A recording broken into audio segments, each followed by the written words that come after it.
On va prier. Notre grand Dieu, notre Père, merci pour la grâce insondable que tu nous as faite. Nous, des pécheurs perdus, qui ne te cherchaient pas, morts dans nos péchés, sur le chemin de la perdition éternelle, tu as eu pitié de nous. Et tel un bon berger part à la recherche de sa brebis égarée, tu es venu à notre recherche, tu nous as pris sur tes épaules, tu nous as ramenés à la maison. Tu nous as rachetés au prix de ton sang précieux, Seigneur Jésus, au prix de tant de souffrance. Comme on vient de le chanter plusieurs fois, tu as tout quitté pour nous. Une race indigne et ingrate. Alors que nous étions encore des pécheurs, tu es mort pour nous. Tu as donné ta vie, versé ton sang, pour nous racheter, pour faire de nous une nouvelle race de graciers, une race d'enfants de Dieu. Merci. Merci d'avoir pris notre vie en charge. Merci parce que tu as tracé d'avance un chemin qui nous mène à la gloire. Ton plan, c'est de partager ta gloire avec nous. Ce sentier est étroit, mais il est bon parce que tu nous portes dans tes bras, tu marches à nos côtés. Même dans la vallée de l'ombre de la mort, on n'a rien à craindre, tu es avec nous. Merci Seigneur parce que notre vie n'est pas livrée au hasard. Merci d'être notre bon berger, de nous guider sur ce sentier étroit. Derrière tes traces, comme on l'a chanté. Merci pour la gloire que tu nous prépares, la joie pure et éternelle qui nous attend là-haut. Seigneur, aide-nous à bien finir notre voyage sur la terre, notre pèlerinage. Qu'on puisse te plaire. C'est un sujet de joie pour toi, notre Sauveur et Seigneur. Qu'on puisse être des instruments de bénédiction entre tes mains pour ceux qui nous entourent, pour ceux que tu places sur notre sentier. Merci Seigneur pour la joie qu'on a d'être réunis à tes pieds ce matin. C'est vraiment à tes pieds qu'on est réunis au pied de ta parole. Nourris-nous par ta parole, toi notre bon berger, c'est ta voix qu'on veut entendre.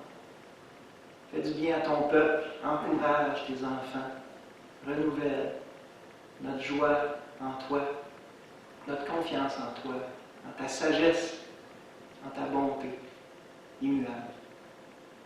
Seigneur, tu connais mon immense faiblesse. Merci d'utiliser ma faiblesse ce matin pour faire du bien à ton Église. On remet ce temps précieux entre tes bonnes mains. Amen. Une question à 100 piastres ce matin, n'est-ce pas? Pourquoi les épreuves? Quand je vous regarde, chacun de vous, je vois beaucoup d'épreuves. Que ce soit présent. Pour la majorité, si je vous demandais, êtes-vous éprouvé présentement par quelque chose dans votre vie? La majorité, je pense, lèverait la main. Si je demandais, avez-vous été éprouvé par le passé? Ben là, personne ne peut garder sa main baissée. On l'a tous été de différentes façons. Ça fait partie, comme on va le voir, de la vie normale sur la terre, mais particulièrement de l'expérience chrétienne. Mais ça peut aider de comprendre un petit peu, au moins partiellement, pourquoi Dieu permet tout ça dans la vie. Je n'ai pas du tout la prétention de donner toutes les réponses ce matin, de faire le tour de la question, mais la parole de Dieu nous donne des pistes de réponses. Puis juste avec ces pistes de réponses-là, je pense qu'il y a beaucoup de consolation. On avait dit que les Écritures sont là en partie pour nous consoler. Hein? Et c'est le but ce matin, nous encourager à bien vivre les difficultés, les afflictions que Dieu met sur notre chemin pendant ce petit pèlerinage. Pourquoi?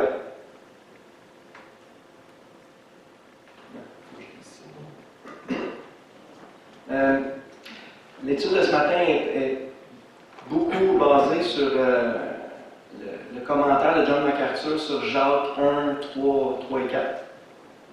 Donc, je vais mettre beaucoup de citations de MacArthur tirées de son commentaire sur Jacques 1. Les enfants de Dieu ne sont pas exempts de difficultés. Attendons-nous donc à avoir des difficultés dans notre travail, à l'école, dans la société, et même dans notre famille et dans notre Église. Nous ne pouvons pas échapper à la critique, à la frustration, aux déceptions, à la douleur physique, à la souffrance émotionnelle, à la maladie et aux blessures. C'est pas parce qu'on est des enfants de Dieu, Dieu a pris notre vie en charge, qu'on va être exempt de toutes ces difficultés-là, déceptions-là, souffrances-là, qui sont le lot de tous les hommes, d'une façon générale, à cause du péché, qui a tout contaminé, tout ruiné. C'est pas parce qu'on est un enfant de Dieu qu'on va être épargné de ça. Au contraire, la Bible nous prévient qu'on risque de souffrir même un peu plus que la moyenne des hommes parce qu'on veut suivre Christ dans ce monde. En partant, ça dénonce un faux évangile qu'on appelle généralement l'évangile de la prospérité, qui enseigne que si tu donnes ta vie au Seigneur, tu vas voir, Dieu va te bénir, puis tout va bien aller. Tu vas être en santé, tu vas prospérer matériellement. Si tu n'es pas en santé, si tu ne prospères pas, c'est parce qu'il y a du péché dans ta vie, il y a quelque chose qui ne marche pas. Ça, c'est complètement faux, c'est une hérésie. La Bible enseigne. Jésus nous prévient plusieurs fois, préparez-vous, ça ne sera pas facile. Attendons-nous à ça. L'apôtre Pierre nous a prévenu aussi dans 1 Pierre 4, verset 12, « Mais bien-aimés, ne trouvez pas étrange d'être dans la fournaise de l'épreuve, comme s'il vous arrivait quelque chose d'extraordinaire. » C'est clair? Vous ne trouvez pas ça étrange? On pourrait dire que c'est le normal du chrétien. C'est rien d'extraordinaire là-dedans de passer par la fournaise de temps en temps. L'apôtre Jacques a écrit, « Mes frères, regardez comme un sujet de joie complète les diverses épreuves auxquelles vous pouvez être exposés. » Il prend pour acquis qu'on va être exposé à toutes sortes d'épreuves de tout genre. Et il nous dit même qu'on devrait voir ça d'un œil positif. Comment est-ce possible? Eh bien, j'espère que ce matin, on va avoir quelques éléments de réponse. Comment est-ce possible de voir ça d'un œil positif? Nous allons voir 7 raisons pour lesquelles Dieu permet que ses enfants subissent des épreuves. On va se concentrer certainement sur ce qui s'applique aux enfants de Dieu ce matin. Premièrement, c'est pour éprouver la solidité de notre foi.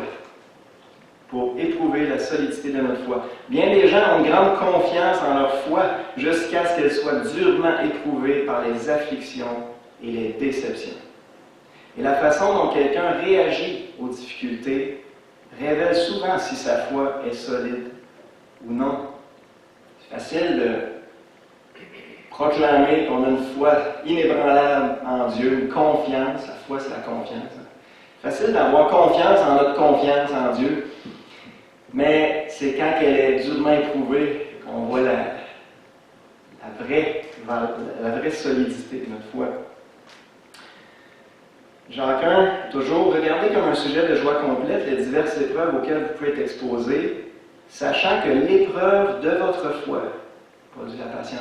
C'est intéressant, Jacques, en parlant de toutes les sortes d'épreuves qui peuvent nous arriver, c'est très, très, très varié, il résume ça dans l'épreuve de votre foi. Tout ce que vous pouvez vivre de pénible dans votre vie, à quelque part, c'est votre foi qui est mise à l'épreuve, c'est votre foi qui est testée. C'est intéressant. On peut tout inclure là-dedans. Dieu veut tester votre foi. Pierre aussi en parle dans 1 Pierre 1, verset 6. « Quoique maintenant, puisqu'il le faut, vous soyez attristés pour un peu de temps par diverses épreuves, encore là, diverses épreuves, très grande variété, afin que l'épreuve de votre foi, plus précieuse que l'or périssable, qui cependant est éprouvée par le feu, ait pour résultat la louange, la gloire et l'honneur lorsque Jésus-Christ apparaîtra. » Car là, Pierre aussi rassemble toutes les épreuves sous le titre « L'épreuve de votre foi ». Dieu veut tester votre foi. Puis il compare ça à l'or. Pour Dieu, notre foi, c'est ce qu'il y a de plus précieux en nous. C'est comme de l'or qui a besoin d'être purifié, affiné. Et comment on fait pour purifier de l'or, vous le savez? On la fait bouillir. Et c'est comme ça que les scories, les impuretés montent à la surface puis s'évaporent. Et là, l'or devient de plus en plus pur. On a un gros élément de réponse ici. Dieu veut purifier notre foi, veut la rendre plus pure, plus forte, plus solide. Et la meilleure manière, la façon la plus efficace, c'est de la faire bouillir par le creuset de l'épreuve. Juste une autre image qu'à un moment donné j'ai entendu, que je trouve une belle image. Notre cœur, c'est un peu comme une poche de thé. La seule façon que Dieu a, on pourrait dire la meilleure façon que Dieu a pour voir vraiment ce qu'il y a dans notre cœur, c'est pas la saveur, c'est de verser de l'eau bouillante dessus. Hein? C'est quand on verse de l'eau bouillante sur la poche de thé qu'on peut vraiment goûter la saveur de la poche de thé. Mais on ne peut pas vraiment savoir nous-mêmes tout ce qu'il y a dans notre cœur tant que Dieu ne nous met pas dans l'eau bouillante. C'est une autre image. Dieu veut tester notre foi. De bien des façons, le Seigneur nous aide à faire notre inventaire spirituel en nous envoyant des épreuves pour nous révéler la force ou la faiblesse de notre foi, pour nous révéler ce qu'il y a dans le plus profond de notre cœur. Lui, il sait déjà, en passant, c'est plus pour nous autres qu'il le fait, qu'on puisse prendre conscience. Celui qui est plein de ressentiment, qui est amer, qui s'apitoie sur son sort quand viennent les épreuves, ne fait que manifester une foi faible, une confiance en Dieu fragile, on pourrait dire. Par contre, celui qui s'approche de plus en plus du Seigneur quand les épreuves empirent et qui lui demande de l'aider à porter le fardeau, manifeste tout aussi clairement une foi forte. Celui que l'épreuve le pousse à se coller encore plus sur le Seigneur, à s'accrocher encore plus au Seigneur, à dépendre de lui, à implorer sa grâce, manifeste une foi saine, une foi solide. C'était l'attitude de David, Psaume 139, « Sonde-moi, ô Dieu, connais mon cœur, éprouve-moi, teste-moi. » C'est ça que ça veut dire. Connais mes pensées. Regarde si je suis sur une mauvaise voie et conduis-moi sur la voie de l'éternité. C'est le genre de prière qu'on devrait faire de temps en temps. Seigneur, vas-y, gêne-toi pas, éprouve-moi. Et si je suis sur une mauvaise voie, montre-moi-le, éclaire-moi. Purifie mon cœur, purifie ma foi, que je puisse ressembler plus à mon Sauveur. On en a parlé.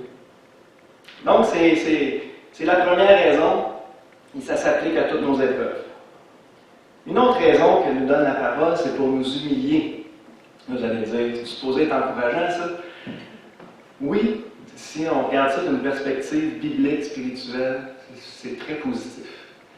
Deutéronome 8, parlant du peuple d'Israël, l'expérience d'Israël, « Souviens-toi de tout le chemin que l'Éternel, ton Dieu, t'a fait faire pendant ces 40 années dans le désert, afin de t'humilier et de t'éprouver, pour savoir quelles étaient les dispositions de ton cœur. » Voyez-vous, ça revient encore à cette idée-là.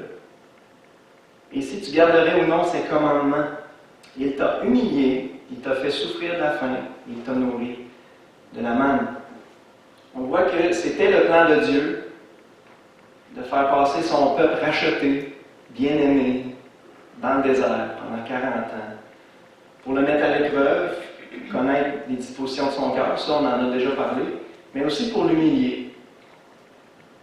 Il le répète 2 fois. Les épreuves nous sont données pour nous garder humbles, pour ne pas que nous laissions notre confiance en Dieu se changer en présomption. Plus nos bénédictions sont grandes, plus Satan nous pousse à les voir comme nos propres réalisations et non celles du Seigneur, ou comme notre juste part, et à nous enorgueillir plutôt qu'à nous humilier. On est fait comme ça, les êtres humains, on est tous pareils. Quand tout va bien, quand Dieu nous bénit, quand on a du succès, ça roule sur des roulettes. C'est plus fort que nous, on commence à penser, même si c'est inconscient, on commence à penser que on a l'affaire. Puis Dieu, dans sa bonté, dans sa fidélité, permet qu'on se pète, on se pète la gueule de temps en temps, ou qu'on soit éprouvé, peu importe, de toutes sortes de manières, pour nous garder humbles, pour nous garder les 2 pieds sur terre, on pourrait dire. Je peux penser, j'ai un nouvel employé qui est chrétien, puis dans la première journée ou la deuxième journée, il échappe un meuble à terre en bas de sa table. Bang, bang, bang. Là, il est brisé. T'sais. Puis le gars, il a genre 25 ans d'expérience dans l'assemblage de meubles. Là, j'ai dit, Michel, c'est pas compliqué. Dieu veut te garder humble. Si ça allait tout le temps bien, tu ne faisais pas d'erreur, mais tu pourrais penser que Dieu veut te garder humble. Mais c'est vrai, Dieu permet, ça n'aille pas toujours bien, pour nous rappeler notre faiblesse, puis on a besoin de lui. Paul lui-même avait besoin de ça, imaginez. Paul en parle dans 2 Corinthiens 12, pour que je ne sois pas enflé d'orgueil. C'est la première raison qu'il donne. Pourquoi Dieu a permis cette écharpe-là dans sa chair, qu'il l'a suivi probablement pendant des années, pour que je ne sois pas enflé d'orgueil. À cause de l'excellence de ses révélations. Il m'a été mis une écharpe dans la chair, un ange de Satan pour me souffleter et m'empêcher de m'enorgueillir. 2 fois il répète, c'est premièrement pour ça que Dieu permet ça, pour me garder humble. Si Paul en avait besoin, ben, on en a tous besoin. Hein? On a toutes des écharpes dans la chair, puis une des raisons, c'est pour nous garder humble. Psaume 119. Avant d'avoir été humilié, je m'égarais. Maintenant, j'observe ta parole. Il m'est bon d'être humilié, afin que j'apprenne tes statuts. C'est par fidélité que tu m'as humilié. Hey, c'est des versets qui parlent fort. Hein? Le psalmiste n'est pas sûr c'est qui. Moi, j'ai l'impression que c'est David. J'ai l'impression que c'est l'épisode de Bathsheba qui l'a humilié. Mais ça, c'est juste une spéculation. Mais peu importe. Le psalmiste écrit « Je réalise que c'est bon pour moi d'avoir été humilié. Puis je réalise que c'est par fidélité que tu as fait ça. Parce que je ne serais pas dans l'état spirituel où je suis présentement si tu ne m'avais pas humilié par le passé. » Puis je pense que chacun d'entre vous ce matin, vous pouvez le réaliser aussi, que ça a été bon pour vous à un moment donné dans votre vie, d'avoir été humilié. C'est vrai que c'est par fidélité que Dieu fait ça. Dieu résiste aux orgueilleux, mais il fait grâce aux humbles. Pas besoin d'en parler, on en parle souvent de ça.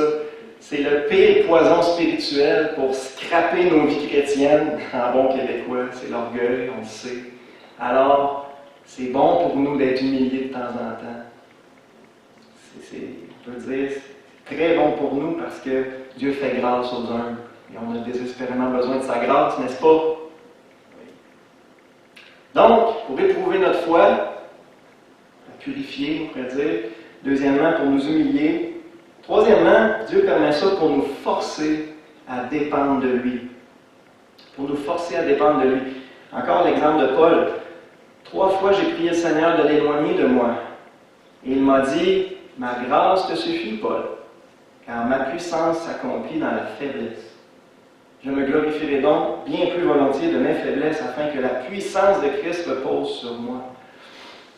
Dieu veut qu'on dépende de sa grâce. Encore là, c'est pour notre bien. Il sait que c'est la seule façon de vivre une vie chrétienne fructueuse, à sa gloire, puis en bénédiction aux autres. Il veut qu'on dépende de sa grâce. Il veut que ce soit sa puissance qui puisse se manifester en nous. Puis sa puissance peut juste se manifester quand on est bien conscient de notre faiblesse. Alors, les épreuves, les afflictions, les souffrances nous forcent, nous gardent faibles d'une certaine façon et nous forcent à dépendre de sa grâce, de sa puissance à lui. Moi, en tout cas, ça fait un bon bout de temps que Dieu m'a montré ça, qu'il veut me garder faible. J'ai compris ça depuis longtemps. C'est sa volonté, c'est son plan, il veut me garder faible. Probablement parce que ça ne marcherait pas du tout s'il ne le faisait pas. Et merci Seigneur. Dieu permet que nous soyons éprouvés afin de nous libérer de notre dépendance des ressources du monde. J'ajouterais de nos propres ressources. Plus nous accumulons de biens matériels, de connaissances et d'expériences, plus le monde nous reconnaît, plus nous sommes tentés de dépendre de ces choses plutôt que du Seigneur. Ces acquis terrestres ne sont souvent pas mauvais en soi, mais ils peuvent facilement devenir la base de notre confiance. Vous voyez ce danger-là? Hein? Plus on a de connaissances, d'expériences, d'acquis terrestres, de ressources terrestres, plus c'est facile de se reposer là-dessus. Mais quand Dieu nous enlève ça, quand Dieu nous enlève nos ressources, la santé entre autres, quand Dieu nous enlève la santé, ou certaines capacités mentales, certaines capacités physiques, quand Dieu nous enlève nos ressources, ben là on n'a plus le choix de dépendre de lui encore. Et il nous reste juste lui pour nous confier. Hein? Dieu veut être la base de notre confiance. Il veut qu'on dépende de lui. On en a parlé la semaine passée de ça, Proverbe 3:5. Confie-toi en l'Éternel de tout ton cœur. Pas juste à moitié, pas juste quand tu es arrivé au bout de toutes tes ressources. De tout ton cœur. Ne t'appuie pas sur ta sagesse. Reconnais-le dans toutes tes voies. Dépends de lui dans tout ce que tu fais. Et il aplanira tes sentiers. Dieu veut qu'on dépende de lui. Dieu ne veut pas qu'on soit fort et qu'on soit sage en nous-mêmes. Il veut qu'on ait l'attitude d'un petit enfant qui s'accroche au pantalon de son père chaque jour. « Papa, j'ai besoin de toi. Aide-moi. » Psaume 37. Recommande ton sort à l'Éternel. Mets en lui ta confiance et il agira. Garde le silence devant l'Éternel. Espère en lui. Ça revient tout le temps dans les psaumes, vous savez. Confiez-vous en lui. Espérez en lui. C'est ce que Dieu veut. Puis les épreuves nous aident à faire ça. Puis quand tout va bien, bien nécessairement, on arrête de faire ça. C'est comme une tendance naturelle. Psaume 123, verset 2. Comme les yeux des serviteurs sont fixés sur la main de leur maître, et les yeux de la servante sur la main de sa maîtresse, ainsi nos yeux se tournent vers l'Éternel, notre Dieu, jusqu'à ce qu'il ait pitié de nous. Ça, c'est l'attitude normale, on pourrait dire, d'un enfant de Dieu. Dieu veut qu'on soit conscient de notre faiblesse, puis qu'on a désespérément besoin de lui chaque jour, et qu'on, comme les serviteurs dépendaient entièrement de leur maître, ben nous, on dépend de lui entièrement. Ça lui plaît, ça l'honore quand on a cette attitude-là. Une autre raison pourquoi Dieu permet toutes ces difficultés-là, ces souffrances-là dans votre vie, c'est pour attiser notre espérance. Pour attiser notre espérance. Les épreuves nourrissent notre espérance éternelle et céleste. Plus nos épreuves sont difficiles et plus elles durent, plus nous avons hâte d'être là-haut avec le Seigneur. C'est pas naturel, en tout cas je vais parler pour moi, c'est pas naturel pour moi d'avoir hâte d'être là-haut. Il y a un attachement automatique aux choses de la terre, au bonheur terrestre, au plaisir terrestre. Mais Dieu veut attiser notre espérance. Ça lui plaît quand on lève les yeux et qu'on fixe les yeux sur ce qui nous attend là-haut. Et encore là, les souffrances et les difficultés nous aident à lever les yeux. Paul écrit dans Philippiens 1, « J'ai le désir de m'en aller et d'être avec Christ, ce qui de beaucoup est le meilleur. » Paul n'était pas suicidaire, ok? C'est pas de ça dont on parle. Dieu ne veut pas nous rendre suicidaires. Mais ça, c'est l'attitude normale d'un chrétien qui a le cœur à la bonne place. On devrait tous dire ça, j'ai tellement hâte d'être avec le Seigneur. Ça va être infiniment meilleur. Mais pour qu'on ait cette attitude-là, ben, il faut que ce soit d'une façon, il faut que ce soit pas facile ici-bas, parce que si tout était facile, tout allait bien tout le temps, on n'aurait pas cette attitude-là. On dirait, tu peux prendre ton temps, Seigneur. Romains 8, toujours Paul qui écrit « J'estime que les souffrances du temps présent ne sauraient être comparées à la gloire à venir qui sera révélée pour nous. La création tout entière soupire et souffre les douleurs d'enfantement. Ce n'est pas elle seulement, mais nous aussi qui avons les prémices de l'Esprit. Nous soupirons en nous-mêmes en attendant l'adoption, la rédemption de notre corps. » Paul dit, on soupire, on a tellement hâte.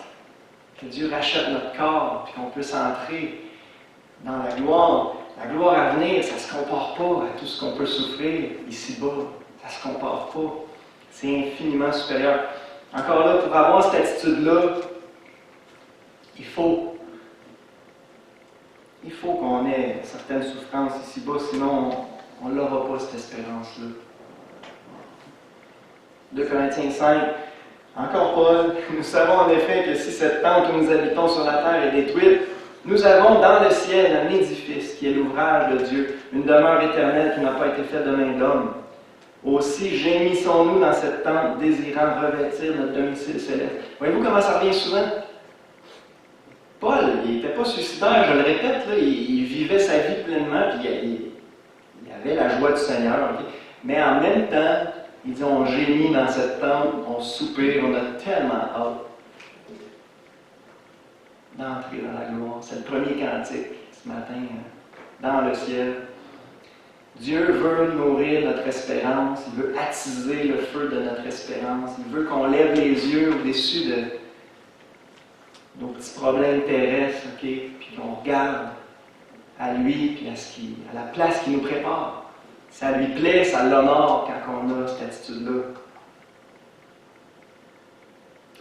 Apocalypse 21, il habitera avec eux. Ils seront son peuple et Dieu lui-même sera avec eux. Il essuiera toute larme de leurs yeux. Et la mort ne sera plus. Il n'y aura plus ni deuil, ni cri, ni douleur. Car les premières choses ont disparu. Avez-vous hâte? Mais plus qu'il y a de larmes, de deuil, de cris, de douleur dans votre vie, plus que vous avez hâte, plus que vous accrochez à votre espérance, à la gloire de Dieu. Et ça nous amène à notre prochain point. Dieu veut nous détacher de ce monde émotionnellement, nous détacher du monde et nous attacher à lui. C'est un des buts qui poursuit. 1 Jean 2,15 « N'aimez point le monde, ni les choses qui sont dans le monde. Si quelqu'un aime le monde, l'amour du Père n'est point en lui. » C'est inversement proportionnel. Okay? Dans notre cœur, il y a un certain volume. Si on remplit un verre à moitié, ben, il reste juste la moitié d'espace. Hein? Si on remplit notre cœur à moitié d'amour des choses de la terre, si on trouve la moitié de notre joie, notre plaisir dans les choses de la terre, bien nécessairement, il reste juste une moitié pour les choses du Seigneur. Et c'est inversement proportionnel comme ça. Plus on s'attache au monde, moins on s'attache au Seigneur et aux choses spirituelles. Dieu, par amour pour nous, par bonté, par fidélité, veut nous détacher des choses vaines de ce monde, et qu'on s'attache à lui pour notre propre bien. Parce qu'il vaut infiniment plus, puis les bénédictions qu'il donne sont infiniment plus grandes. Et il n'y a rien de plus efficace pour ça que de nous envoyer des souffrances, des afflictions. Les épreuves dévoilent ce que nous aimons vraiment. Et quel est le fondement de notre joie? Rien ni personne ne devrait être plus cher à notre cœur que le Seigneur. Qu'est-ce qui vous donne la joie? On a parlé de ça dans mon dernier message. Prendre plaisir en Dieu. C'est tellement facile que notre joie dépende de notre santé, de notre confort matériel, nos activités.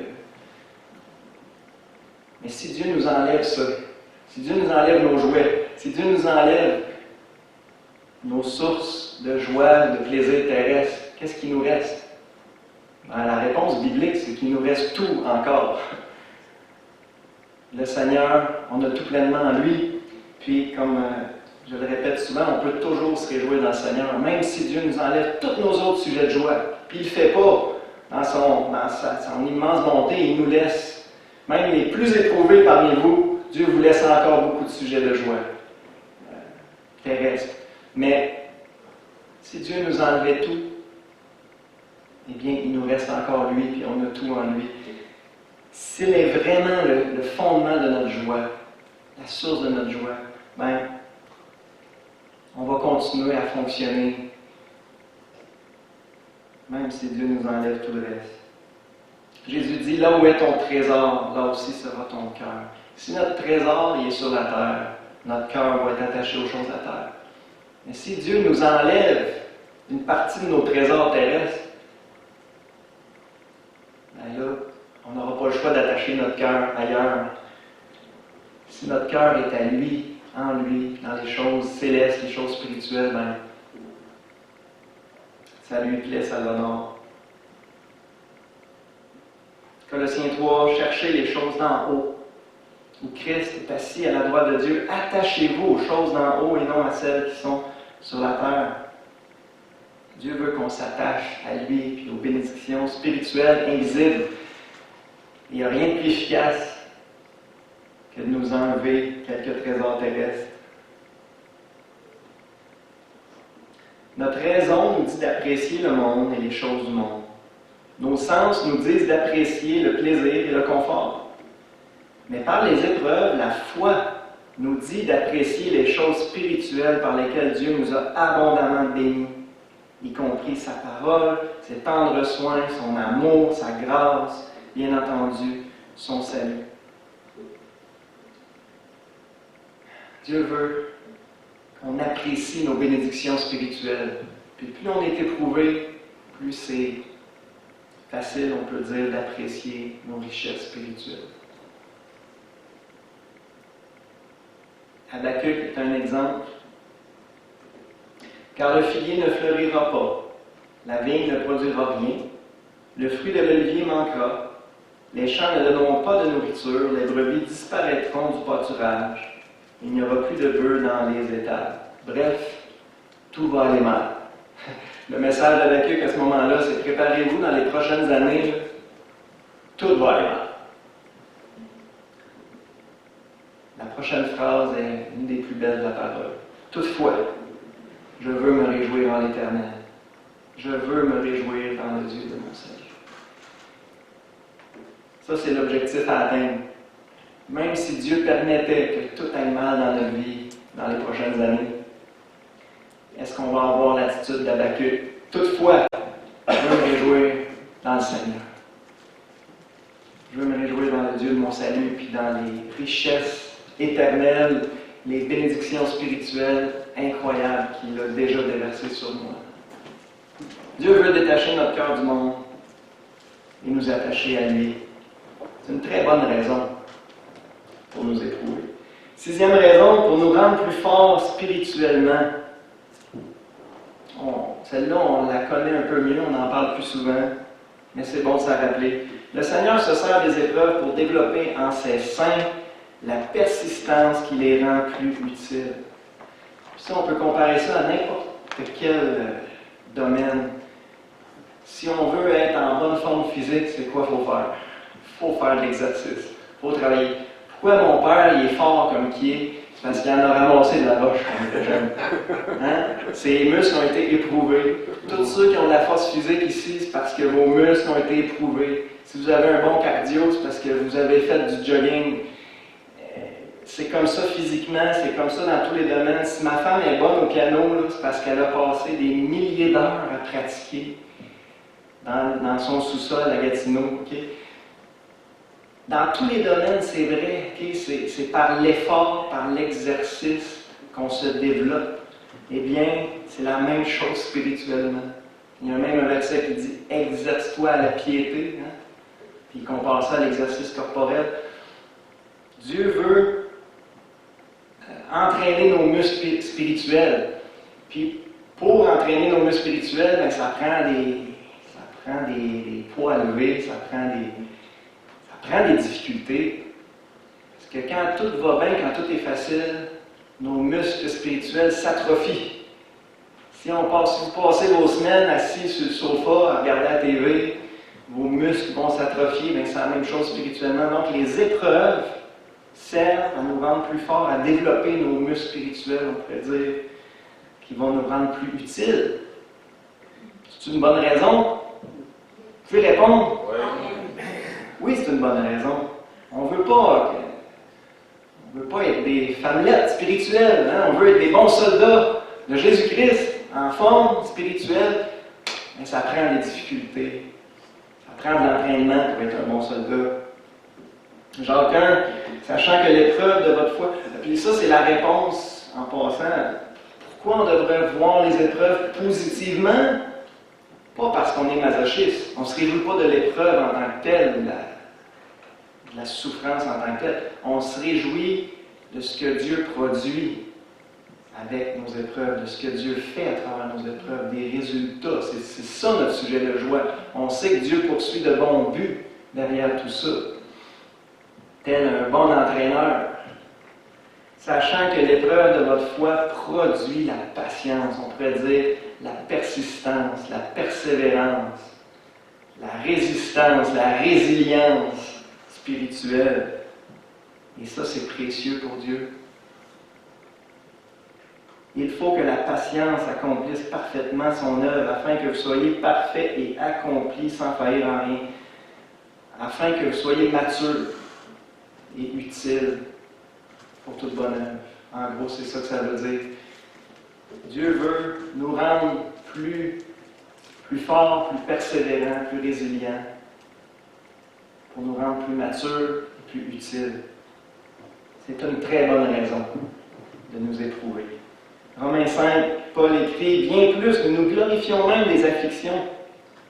On voit ça positivement, les afflictions, Paul dit. Pourquoi? Parce qu'on est masochiste? Non. Sachant que l'affliction produit la persévérance. Voyez-vous, Paul était d'accord avec Jacques. Puis même sur le sujet de la grâce et des œuvres, en passant, ils sont d'accord. L'affliction produit la persévérance. La persévérance va produire la victoire dans l'épreuve. Et cette victoire, l'espérance. L'affliction dans notre vie produit plein de bonnes choses, plein de bons fruits. Et on peut se réjouir de ça. Ça, c'est, encore là, c'est l'image de la vigne. Qu'est-ce qu'il fait le vigneron avec sa vigne? Parce qu'il l'aime.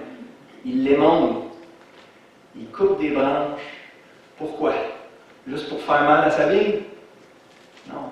Pour qu'elle porte plus de fruits? Mais c'est ça. Dieu nous émonde, coupe des branches dans notre vie. Ça fait mal. Mais c'est pour qu'on porte plus de fruits. Romains 8. 28-29, nous savons du reste que toute chose concourt au bien de ceux qui aiment Dieu, de ceux qui sont appelés selon son dessein. Car ceux qu'il a connus d'avance, il les a aussi prédestinés à être semblables à l'image de son Fils, afin que son Fils soit le premier-né de plusieurs frères. Il y a un lien étroit entre ces deux versets-là. Probablement vous le savez déjà, mais je vais vous le rappeler. Toute chose concourt à notre bien ultime, la Bible dit. Même les pires épreuves que vous vivez concourent à votre bien ultime. Mais c'est quoi notre bien ultime? Ben, il dit dans le verset suivant, c'est d'être façonné à l'image de son Fils. C'est ça notre bien ultime. Donc, Dieu, c'est ça le but principal qu'il poursuit avec notre vie chrétienne. Il veut nous façonner à l'image de son Fils. C'est ça la maturité spirituelle. C'est ça de porter beaucoup de fruits. C'est de ressembler à Jésus. Et pour ça, Dieu amène toutes sortes de choses dans notre vie, très variées, mais ça concourt, ça travaille à accomplir un seul grand but. Nous purifier, nous fortifier, nous façonner, comme un sculpteur qui façonne sa sculpture pour qu'on ressemble de plus en plus à Jésus. Est-ce que c'est notre désir de ressembler à Jésus? Oui. Eh bien, acceptons de bon cœur tout ce que Dieu nous amène. Acceptons tout ce qui nous arrive comme venant de lui. Bien sûr, il y a des causes terrestres, on peut dire, ben ça m'arrive à cause d'un tel, puis un tel, on peut. Non, levons nos yeux un peu plus haut, regarde, Dieu est en parfait contrôle, Dieu veut que je passe par là. Moi, souvent, je me suis répété ça, Dieu veut que je passe par là. Présentement, là, je ne veux pas parler de moi, mais en tout cas, petite parenthèse, ça fait 1 an là, que je suis complètement surchargé et épuisé, puis je prie Seigneur, libère-moi, c'est déséquilibré, là. Je veux une vie plus équilibrée. T'sais. Puis pour l'instant, il ne l'a pas fait encore. Puis la réponse que le Seigneur me donne, c'est garde, je veux que tu passes par là. Ça fait partie de l'école de Dieu, ça fait partie de la formation. Et c'est la même chose pour chacun d'entre vous. Dieu veut que vous passiez par là. Parce que Dieu vous aime, puis Dieu poursuit un but bien plus élevé que juste votre confort. C'est clair que c'est pas ça la priorité de Dieu, notre confort. La priorité, on vient d'en parler, c'est de faire de nous de bons soldats qui ressemblent à son Fils, le soldat parfait. 1 Pierre 5,10, le Dieu de toute grâce qui vous a appelé en Jésus-Christ à sa gloire éternelle, après que vous aurez souffert un peu de temps, vous perfectionnera lui-même, vous affermira, vous fortifiera, vous rendra inébranlable. C'est ça que Dieu poursuit comme but. Il veut vous perfectionner, vous fortifier spirituellement. Vous utiliser, oui, pendant le temps qui vous reste sur la terre. Puis ça, c'est un peu de temps. C'est très court comparé à la gloire éternelle qui nous prépare. Hein? Dernière raison pour nous équiper en vue d'aider les autres. Dieu a à cœur les autres.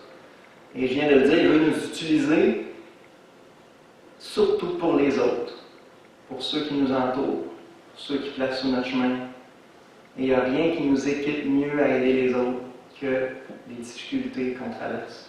Luc 22, Jésus parle à Pierre.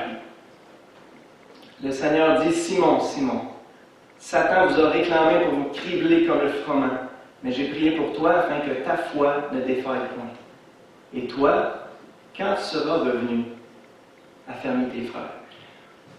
Jésus annonce à Pierre, tu vas passer par un bout de rough, Pierre. Mais ta foi va être préservée.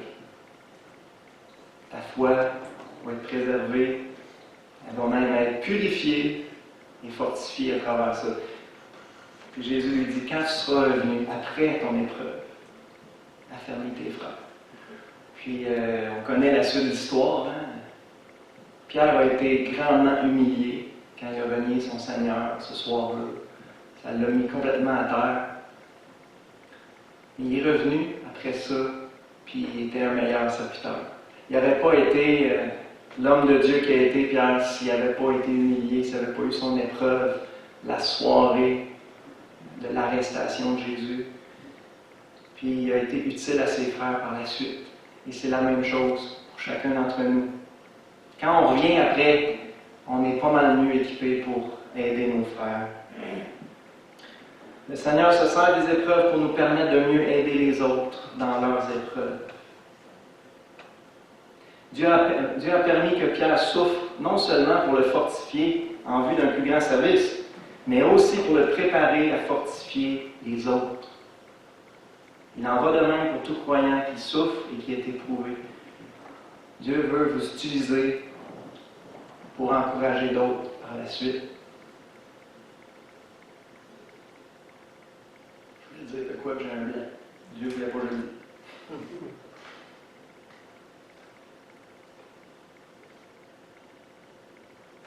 Hébreux 4,15. Nous n'avons pas un souverain sacrificateur qui ne puisse compatir à nos faiblesses. Au contraire, il a été tenté ou éprouvé, c'est le même mot, comme nous, en toutes choses.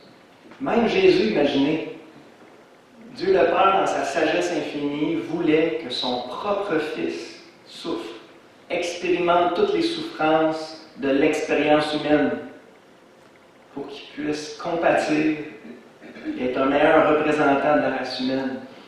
Eh bien, si Jésus en avait besoin, combien plus on a besoin pour être capable de compatir? Ah, je sais ce que je voulais dire. Une des raisons pourquoi Dieu permet que je passe par l'étape dans ma vie où je suis là, je suis certain, c'est de me rendre pas mal plus compréhensif et compatissant pour tous les hommes et les femmes qui travaillent trop, qui ont un gros fardeau au niveau du travail puis qui n'ont plus de temps. Il y en a beaucoup parmi vous qui vivent ça, qui l'ont vécu. Puis quand tu es un pasteur à plein temps, okay, qui peut passer 5-6 heures par jour dans son bureau, étudier la parole, tout ça, c'est facile à un moment donné de, comprenez, de ne pas comprendre, de ne pas compatir avec ceux qui travaillent 60 heures par semaine, puis qui ont de la misère à trouver du temps pour lire la parole, puis prier, ou pour s'impliquer, pour servir. Ça, c'est certainement une des raisons. Je suis pas mal plus compréhensif maintenant de ce que la majorité de mes frères et sœurs vivent en le vivant. C'est juste un exemple. Mais Dieu veut nous rendre compatissants envers nos frères et sœurs, puis nous équiper pour les aider. Et si Jésus est passé par là, ben, on va y passer nous autres aussi. Hébreux 2, 18, du fait qu'il a souffert lui-même et qu'il a été tenté, éprouvé, il peut secourir ceux qui sont tentés ou éprouvés. Jésus est bien placé pour nous comprendre, puis nous secourir, nous aider, nous encourager, parce qu'il a passé par là. Et c'est la même chose. Il n'y a personne de mieux placé pour vous encourager et vous aider que quelqu'un qui a passé par là avant vous. N'est-ce pas? 2 Corinthiens 1. Béni soit Dieu, le Père des miséricordes, et le Dieu de toute consolation, qui nous console dans toutes nos afflictions, afin que, par la consolation dont nous sommes l'objet de la part de Dieu, nous puissions consoler ceux qui se trouvent dans l'affliction. Quand on passe par des afflictions, on expérimente la consolation de Dieu. Ça, je ne l'ai même pas mis, mais c'est une autre raison. On ne pourrait pas expérimenter la consolation de Dieu quand il nous porte dans ses bras, à travers les difficultés. On ne pourrait pas expérimenter ça si on ne vivait pas, nos difficultés. Mais en plus de pouvoir expérimenter ça, après ça, on est équipé pour consoler les autres, pour encourager les autres. Et c'est important pour Dieu. On va juste réviser ce qu'on a vu rapidement. Pourquoi les épreuves?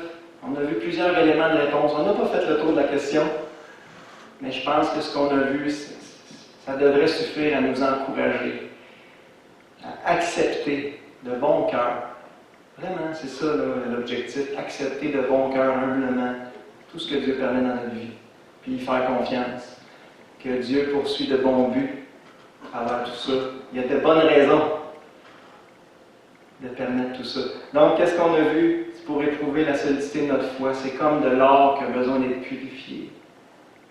C'est précieux pour Dieu. Acceptons le creuset. Pour nous humilier, il n'y a rien de plus dangereux que l'orgueil. Alors, merci Seigneur de m'humilier de temps en temps, pour que je puisse encore bénéficier de ta grâce. Pour nous forcer à dépendre de lui. Dieu veut qu'on dépende de lui, comme des petits-enfants qui s'accrochent au pantalon de son père. Pour attiser notre espérance, pour nous forcer à lever les yeux, puis à avoir hâte, apprécier tout ce que Dieu nous prépare. Pour nous détacher du monde et nous attacher à lui.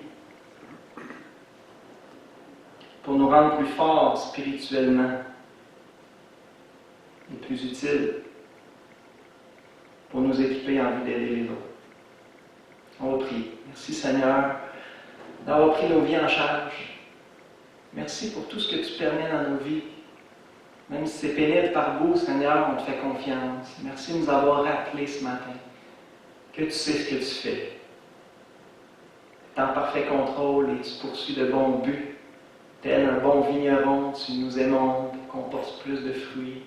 Tel un bon entraîneur, tu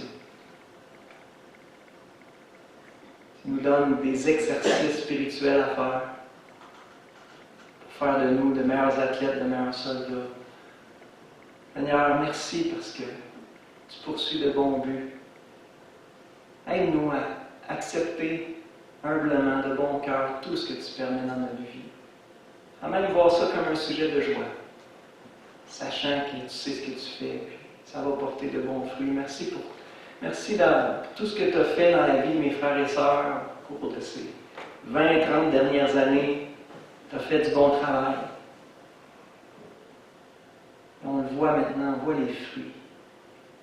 Merci Seigneur pour mes frères et sœurs précieux, pour cette belle famille qu'on a en toi. Merci parce qu'on peut s'encourager les uns les autres. Et merci pour ce qui nous attend. Ce qui de beaucoup est le meilleur. Aide-nous à bien finir notre course. Aide-nous à bien finir notre course, Seigneur. Pour ta gloire, pour notre plus grand bonheur. Je te demande ces choses au nom de Jésus. Amen.